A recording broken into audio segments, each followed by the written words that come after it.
I was perfect, ranked at the top of my class and the nation. I was a future police chief and a model son, stuck in a world that felt suffocatingly boring. Day after day brought the same news of murder, corruption, and rot. The world was diseased, while everyone else just watched it happen. Then, a black notebook fell from the sky like a bad joke. I didn't know it then, but that notebook was the only thing that mattered. It was the match, and I was the gasoline. November 28th, 2003 is a date burned into my mind. I was sitting in class, listening to a teacher drone on about things I already knew, when I saw a black notebook land on the school grass. The rules inside the death note, claiming a human whose name is written in it shall die, seemed like a prank. I almost left it there, but curiosity is a heavy thing, so I took it home. I sat at my desk with my pen hovering over the page because I needed a name. I wanted someone the world wouldn't miss rather than an innocent person. The news showed a hostage taker named Kuro Otoharada, so I wrote the characters. 40 seconds later, there was only silence, because he was dead. For the first time in my life, I wasn't bored. One death could be a coincidence, since heart attacks happen, so I needed real proof. I went outside and found a target named Takuo Shibuimaru, harassing a woman on his motorcycle. I wrote his name without specifying a heart attack, because I wanted to see if the rules were absolute. A truck slammed into him, and he was gone instantly.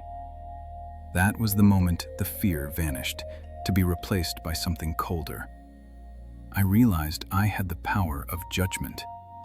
I was no longer just a student, but a cleaner in a filthy world. I thought I was untouchable, as I killed criminals by the dozens, using heart attacks to show the world that someone was watching.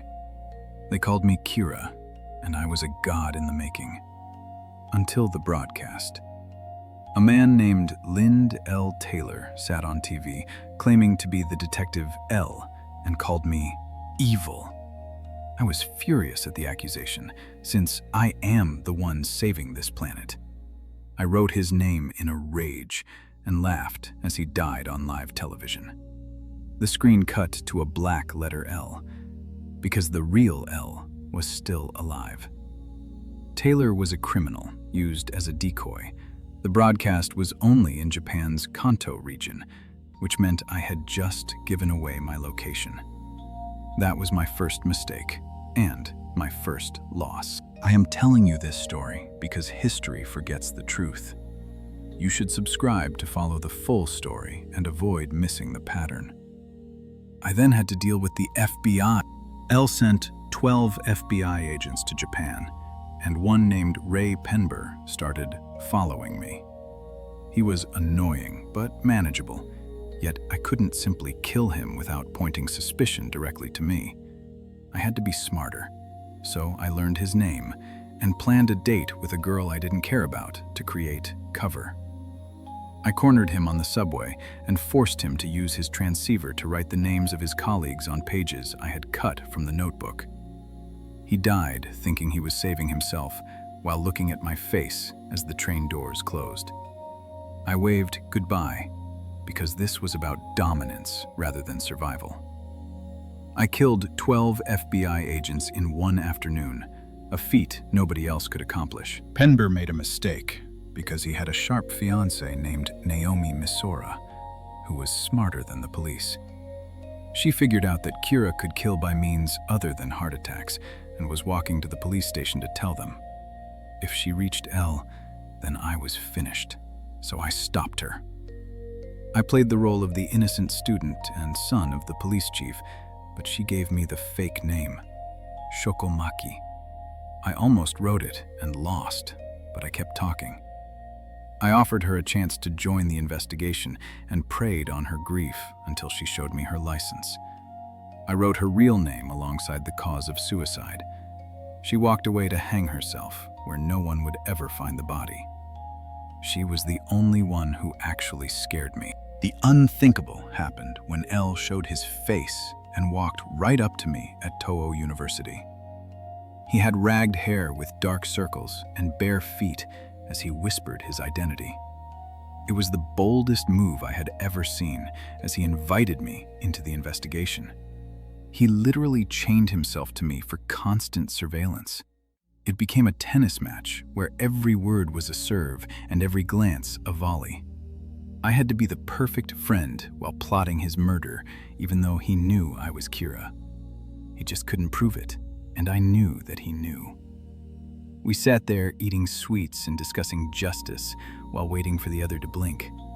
It was exhilarating because the only person in the world who understood me was the one I had to kill. The walls closed in after Misa Amane was caught, and I knew I was next. I did the only thing that would save me by giving up the notebook. I told Ryuk to take it away, and I lost my memories to become the old light Yagami. I became that boring and moral student again, to work with L to catch the new Kira. The new killer was a greedy businessman named Higuchi. It was sickening to act so righteous, but it was necessary. When we caught Higuchi, I touched the notebook again, and the memories flooded back. The plan and the setup returned, along with the god. I killed Higuchi instantly with a hidden scrap of paper. I had used my own innocence as a weapon, and L never saw it coming. I had one final piece to move, involving Rem, the Shinigami attached to Misa. I knew she loved Misa and would die to save her, so I put Misa in danger again. I forced Rem's hand because she had to kill the threat to save Misa. She had to kill L. I was in the room when the bell tolled, and L fell from his chair. I caught him and held him as the life left his eyes. I smiled in that last second because I wanted him to know I had won. He died knowing he was right, but being right does not save you. Power saves you. L and Watari were dead, and the world was mine. I ruled for 6 years as the law. Crime dropped by 70%, and wars stopped while I served as both the police chief and Kira. It was paradise until Nier and Mello arrived. They were L's leftovers and mere children compared to him. Mello was a reckless thug, while Nier was a coward who hid behind toys. They shouldn't have been a threat, but I had grown arrogant and sloppy. I trusted others like Mikami and Kiyomi to do my work. I thought I was untouchable because I forgot the fear that kept me sharp in the beginning. I thought the game was over, but they were just starting the second half. The day the god died was January 28th, 2013, at the Yellow Box warehouse. It was supposed to be my final victory lap, where Mikami killed them all. Mikami made a simple human mistake when Nier switched the notebooks. Nobody died when the time came, and they all looked at me. The silence was louder than any scream as I tried to talk my way out of it. I tried to explain that I was justice and the only one who could save this rotten world. They just looked at me like I was a crazy serial killer. I laughed because it was so absurd to think of me as a criminal. I ran until the bullets hit and my blood stained the floor. Then Ryuk wrote my name. I lay on those stairs with the cold seeping into my bones.